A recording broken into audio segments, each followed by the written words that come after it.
Good morning. Kami ay pupunta ng palengke. Today is December 24. And pinagsisihan ko bakit hindi kahapon. Bakit ngayon umuulan siya lumig. So, mamimili kami ng ating pang Noche Buena later. At kasama akong ayan.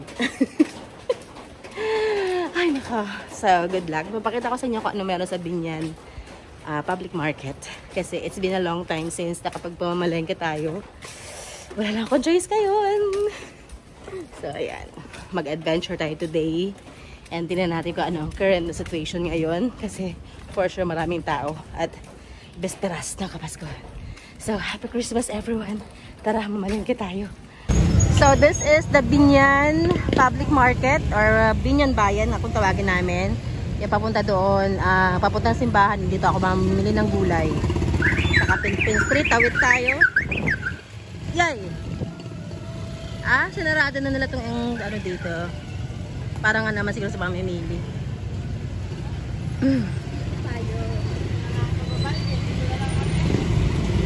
Umuulan pa! Maambon! Buti nakasombrero ako. So dito ako namimili ng gulay talaga sa street na to.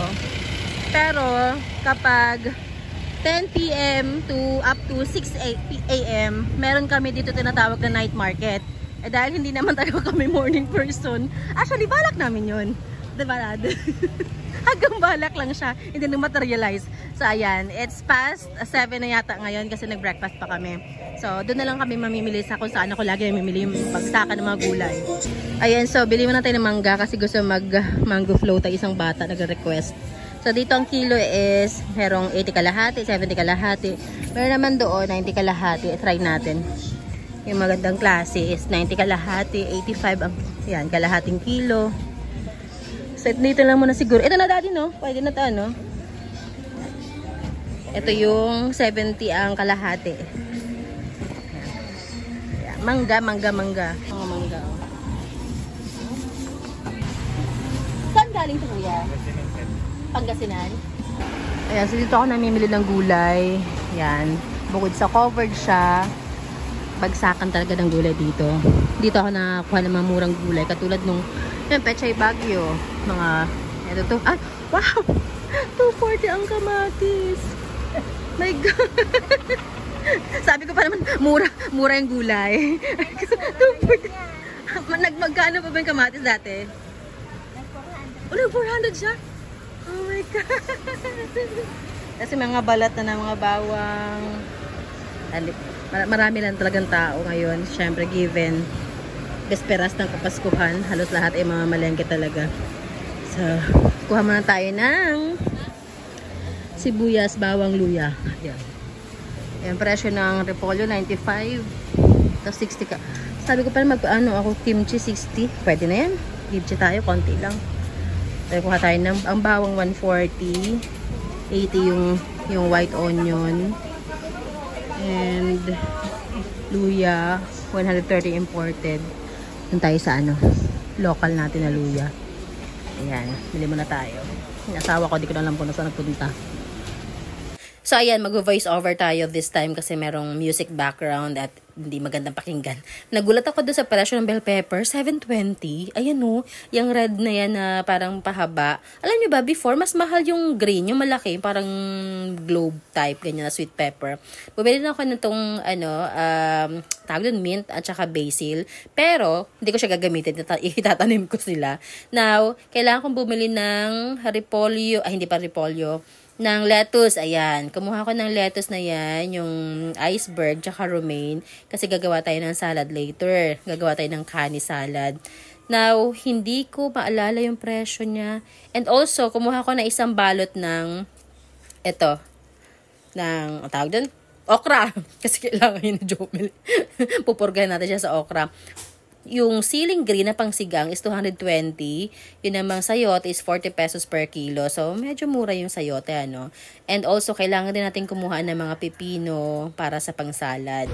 Okay, so we're done na. Ayan ang aking basket. Kasama yun. Hindi ko alam kung magkano lahat to. Kinakabahan ako sa mahal ng gulay ngayon. Gosh. Yan, pila na tayo to pay. Ganito dito, merong kahera. Para siya nasa supermarket, diba? Ayan. Ayan. Iba-ibang na mga namimili. And it's our turn. Yan lang Ito, mo. meron pa te. Wait lang. Iyay. Ito siya kasha. Dapat yan din. Oh gosh. Yan ang aking mga pinamiling gulay. Okay, so we are done. Ang total bill namin is 1,350. Ang ganun lang kadami na gulay. Imagine how expensive yung mga gulay talaga. So, lalabas na kami dito. Kasi ang next namin is isda naman. Bibili tayo ng isda and siguro saging.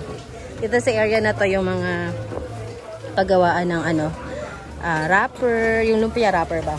Yan dito. Mga tokwa. And papalabas ito sa mismong market. Wet market na. Okay, nasa wet market na tayo, nasa bungad na tayo, and dito sa mga gilid may nagbebenta ng mga sari-sari din ng mga paninda, gulay, yan, isda, mga alamang. Yung wet market natin.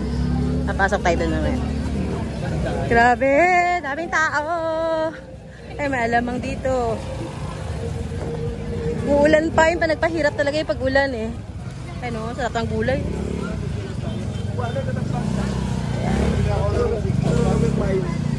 Diba? Nagkakagulo na ang bansang Pilipinas.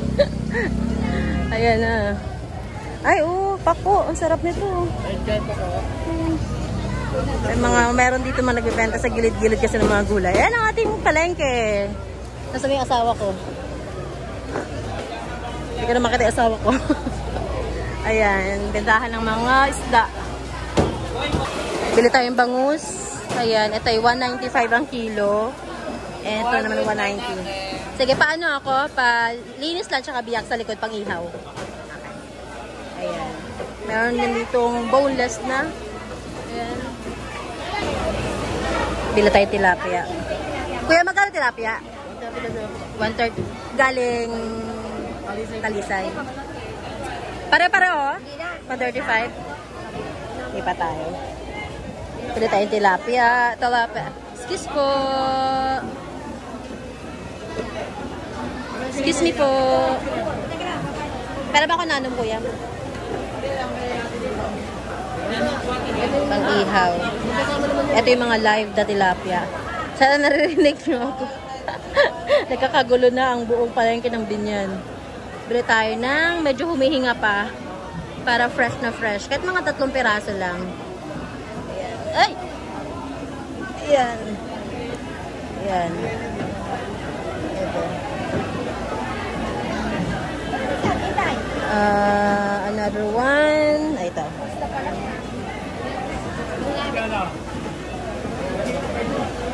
Kuya, patingin kung magkano. Ay! Magalaw pa talaga siya. 67 na lang po ito, ma'am. Pasok tayo sa loob to check the prices ng mga isda. Yung salay. Ito, masarap ito pang sinigang salmon head. Ito yung loob niya. Oh, may tuna. Daming tao, no? So, a lot of people. Ayan. Before, ito yung bilihan ko ng isda kasi, ayan, maganda yung kanilang mga, paninda. And then, daming tao. Hirap umikot. Hipon. Ito naman ang area na ito yung bilihan ng chicken. Sana naririnig nyo ako. Kahit sobrang ingay. Sobrang daming tao. Ayan. Para hulog ng phone. Lusot sa kanal. Ayan. Ang mga seafoods. Ang diretsyo nito ay bilihan na ng karne. Ayan, mga manok to dito. Magtanong tayo mga presyo para at least meron tayong idea kung magkano ang manok. Tayo magkano na sa manok? 200? Ang paa? 140. 200 kilo ng manok. Nataas, no? Ito. Bumila ka sa ng manok sa Shopwise kahapon. Ay, puro manok. Ayan, ang labas ito ay mga pork and beef naman. Ito tilapia ulit. 150 ang kaang, 1/4 ng sugpo. Magkano po kilo? 900. Sa lapu-lapu po? Ah, same lang. Pundo.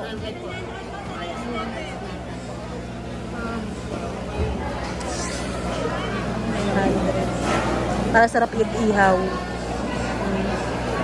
700. Oh gosh, mahal. Ang mahal na buhay. Kahit isdang mahal. Yan. Ito yung sinasabi ko sa inyo na ano naman siya. Meat section naman to dito. Baboy. Magkano ng baboy? Laman. 320. Akas, 320 kasi. Okay na. Dito ako bumibili ng ng yung homemade na longganisa kaso feeling ko wala na. Wala na longganisa Bus na, hindi na ako umabot. Magkano na longganisa ngayon, kuya? 360? Ooh. Ito yung mga baka naman to dito. Baboy pa rin pala. Yan. Labas tayo. Masarap mamili dito sa palengke kapag hindi ganito ka busy. Pag yung regular days, pag ganito kasang hirap na kumikot. Ayan, mga beef naman to dito. Ayan. Te, magkano na laman? Magkano laman? Etong pang kaldereta? 380, buto-buto. Ayan, sarap no? Ito mga balbakwa. May papakita din doon. Yan. So, yung diretso naman ito, paglabas naman mga frozen naman. Gusto ko itong bumili ng ganyan, pamalengke. Excuse po! Yan, diretso naman to, mga frozen naman. Sana pala nag-microphone tayo na para dinig niya ako. Pero hopefully, narinig niyo pa rin yung boses ko. Daming tao! Yeah, lulusot tayo. May kilusot tayo. Yan. Ito yung medyo mura dito. Yung mga frozen na to dito banda. Yan. Yun. Ang sinasabi ko sa inyo na frozen goods. Yung buong hilerang yan. Mula doon hanggang doon sa dulo. Frozen goods yun dyan. Yung mga frozen meat pala. Hindi frozen goods. Frozen meat. Yan. May sarili silang pwesto. Magtanong tayo kung magkano mga frozen meat. At umuulan. Try natin magtanong. Nangawit yung kamay ko. Magkano laman, baboy? 220 po. Ay, ito. Yung ganito. 250. Ay, itong pang kuya. Ang tawag dito pang sisig. Mascara to, no? Magkano yung ganyan? 200. Oh, no. Mahal din pala siya. So, yan ang palengke ng Binyan. Sa taas niyan ay kainan. Akit tayo sa taas kasi nandun asawa ko. Bili mo na ako ng kikiam para sa pansit. Yeah. Bukod doon sa pinuntahan natin kaya ng bagsakan ng gulay, meron talagang hilera dito ng mga stall na dedicated para sa mga gulay lang. Ayan. Dira-diretso isang mahabang stretch yan, pamula dito sa may market, sa may wet market hanggang doon sa dulo, sa palabas. Tapos itong kabila naman, mga dry goods naman yan dyan. So, sa loob nito, itong sa kabila nitong mga stalls na to ng gulay, papasok tayo. Nandun naman yung another area din para sa mga dry goods. Mga damit, sapatos, and yung mga kuanik-anak. Basta mga mga iba't ibang klase ng paninda na dry. Kaya dry goods. Wala akong masabi. Ayan. So, wala na akong bibiling gulay dyan kasi tapos tayo. Pasok tayo dito sa loob. Ayan. Mag-walking tour tayo ng palengke ng Binyan. Yan, dito ang bilihan ng bigas, mga asin, mantika, mga kung ano-ano, mga plastic materials. Ayan. Ay, nakabili na pala ako ng ganyan. Oo, mali naman ikaw pa namin. Yan, itlog. May itlog din dito. Ah, may saradong iba. Naka-holiday. Ang tagal ko na nang huli pumunta dito. Kailan ba? Para mamalengke. Tagal na. Hanap tayo ng yung binibilihan ko ng kikiam. Hindi ito. Yan. Ah, halo-halo pala dito. Meron din frozen goods dito. Yung mga, yun, kikiam. Dito ako bumibili ng kikiam eh. Yan. Kikiam po. Ay, wala kayong ano kuya? Yung ano lang, yung 1/4. Magkano ito? 45. Sige, ito na lang. Isa lang. Dito naman sa area nito, yung mga wholesaler naman, ay yung mga oldies sa tinapay, ayan. Yung mga unang tinapay na binibenta sa mga sari-sari store. And mga bilihan ng mga paninda sa tindahan. Yan, mga retailers. Wholesalers para sa mga retailers naman. Ayan o. Yan. Diba, nakapag-tour tayo sa palengke ng Binyan sa panahon ng Kapaskuhan. Labas na tayo, akit tayo doon sa taas ng market. Dito sa gilid naman, yan, mga ganyan mga paninda. Ayan o, pampaswerte. Mga pang gold coins. May gold dito sa palengke ng Binyan. Ayan ang ating wet market. So kapag inakit mo tong taas ng wet market, ng public market, ito siya.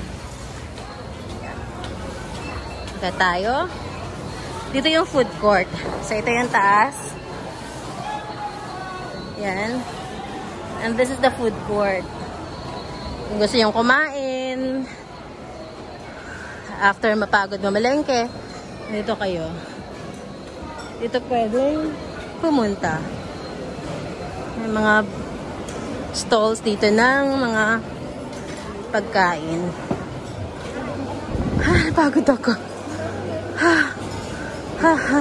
Nasaan na kaya asawa ko? Ayun, nakikita ko na, naka-face mask. Oh gosh. Nakapagod. May nagbebenta ng mga breakfast, ganyan. Pang lunch na. Ayan. Ayan ang kanilang menu. Yung store, yan. MJ Canteen. And, ayan pa.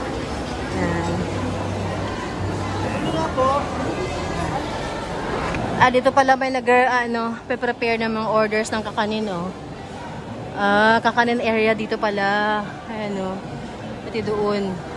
Dito naman sa area na to, bilihan ng mga sapatos, tsinelas. Yan, mga damit-damit. Ito yung palabas na. Lalabas na tayo. Kasi we're almost finished. Nabilihan ng tuyo. Yan. Ayan, may namamasko na si ate. Good morning! Good morning! Merry Christmas! Hello! Ay, nagbablog yan. So, bigas. Gusto ng bigas. Sige kuya, mauna ka na. Ayan, bilihan naman ako anik-anik. Ay, na matigo 100 lang dito na tsinelas. Ayan. Ayan. And dito sa Binyan, uso yung ganito. Pag naman di mo kayo bitbitin yung mga dala-dala mo, pwedeng ganyan. Ayan. Si kuya. Okay. Dito naman yung mga toys ng mga kids. Yung mga naghahabol para sa pang Christmas gift. Ayan, nandito. May nakita na naman akong labubo kanina. Ayan, labubo. Mga laruang pambata. Ayan sila. Yung medyo tahimik na dito sa area na to kasi ang action ay nasa loob. And dito ang kakanin. Bili tayo ng kakanin. Ayan, puro ang Puto Binyan. The famous Puto Binyan dito mabibili.